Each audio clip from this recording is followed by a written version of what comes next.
নমস্কার বন্ধুরা, স্বপ্নাস কুকিং চ্যানেলে আপনাদের সবাইকে স্বাগত। আমার আজকের রেসিপি নিরামিষ ছোলার ডাল। এই ছোলার ডালটা আমি কিভাবে করেছি চলুন তাহলে দেখে নেওয়া যাক। ছোলার ডালটা করার জন্য এখানে 200 গ্রাম ছোলার ডাল নিয়েছি, আর এটা 1 ঘন্টা আগে জলে ভিজিয়ে রেখেছিলাম। এবার জলটা ভালো করে 2-3 বার পাল্টে ধুয়ে নিয়েছি। এবার প্রেশার কুকারে ডালটাকে সেদ্ধ করে নিচ্ছি। প্রেশার কুকারে ডালটা দিয়ে দিয়েছি জল দিয়ে। এখানে জলের পরিমাপ হচ্ছে, যদি 1 বাটি ডাল নেন তাহলে 3 বাটি জল দিতে হবে। দিয়ে দিচ্ছি সামান্য পরিমাণ নুন, হলুদ গুঁড়ো দিচ্ছি এখানে সামান্য পরিমাণ, চা চামচের হাফ চামচ হবে। প্রথমে প্রেশার কুকারের ঢাকনা ছাড়াই ডালটাকে ফুটিয়ে নিতে হবে। 1 ইঞ্চি আদা নিয়েছি আর একটা কাঁচা লঙ্কা দিয়ে মিক্সিতে পেস্ট করে নিচ্ছি। ডালটা ফুটিয়ে নেওয়ার পরে কিছুক্ষণ পরে দেখবেন উপরে একটা ফেনা মতো বেরোবে, তো সেই ফেনাটা ফেলে দেবেন, ওটা ডালের স্টার্চ। তো ওটা দিয়ে ডালটা করলে পরে ডালের স্বাদটা অতটা ভালো হয় না, তাই ফেলে দেবেন। তারপরে প্রেশার কুকারটাকে ঢাকনা আটকে দিয়ে 2টো সিটি পর্যন্ত রেখে দেবেন। আদা কাঁচা লঙ্কা পেস্টের মধ্যে সামান্য পরিমাণ জল দিয়ে এর মধ্যে দিয়ে দিচ্ছি 1 চা চামচ জিরে গুঁড়ো আর 1 চা চামচ হলুদ গুঁড়ো। এবার পুরো মিশ্রণটা একটু গুলে নিচ্ছি।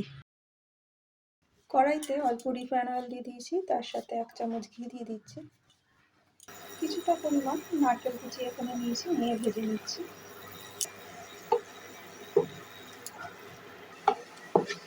নারকেলটা একটু লালচে করে ভেজে নিলাম, এবার তুলে নিচ্ছি। নারকেলটা ভেজে নেওয়ার পরে যে ঘি আর তেলের রয়ে গেছে সেইটার মধ্যে দিয়ে দিচ্ছি 2টো তেজপাতা, 1 চামচ জিরে, গোটা জিরে আর 2টো শুকনো লঙ্কা।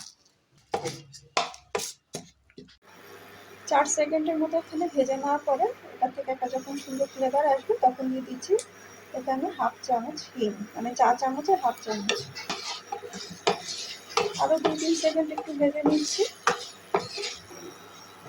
এরপরে এখানে আদা আর মশলা কাঁচা লঙ্কা দিয়ে যে পেস্টটা তৈরি করে রেখেছিলাম সেটা দিয়ে দিচ্ছি।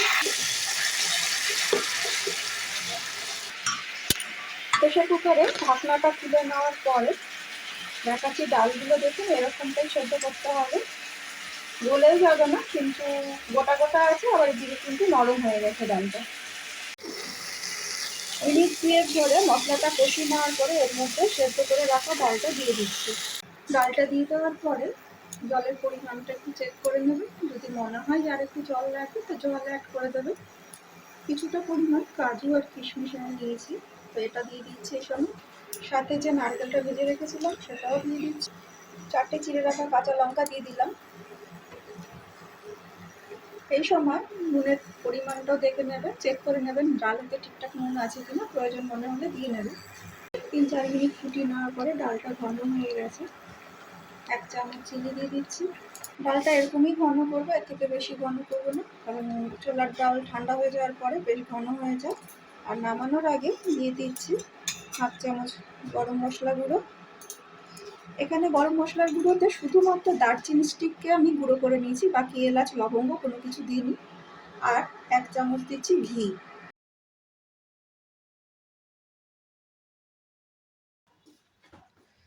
এবার কড়াইটা স্ট্যান্ডিং টাইমে 2 মিনিটের জন্য ঢেকে রেখে দিচ্ছি।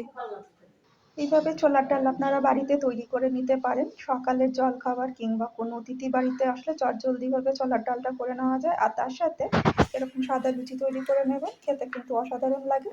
আপনারা চাইলে যে কোনো ধরনের রিঙের কচুরি কিংবা পরোটার সাথেও সার্ভ করতে পারেন, খেতে ভালো লাগে। যদি আমার আজকের এই রেসিপিটা আপনাদের ভালো লেগে থাকে তাহলে অবশ্যই একটা লাইক, কমেন্ট আর শেয়ার করবেন, আর নতুন নতুন ভিডিও পেতে আমার চ্যানেলটা সাবস্ক্রাইব করার অনুরোধ রইল।